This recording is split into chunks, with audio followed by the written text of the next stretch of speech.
In this simple video tutorial, I'm going to share with you how to clear Facebook search history.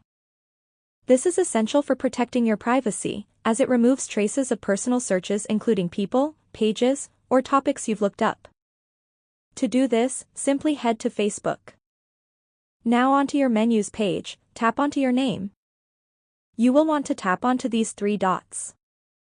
Onto your profile settings page, select Activity Log.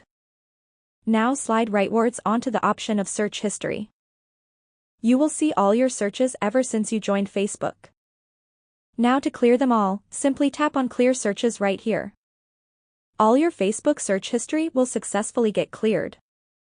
This helps declutter your account and ensures Facebook's algorithm doesn't use your search history to influence the content or ads it shows you, hence giving you more control over your online experience.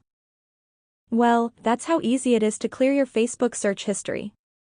If you have any questions, just let me know in the comments section down below. Please don't forget to leave a like, share and subscribe for more video tutorials like this one.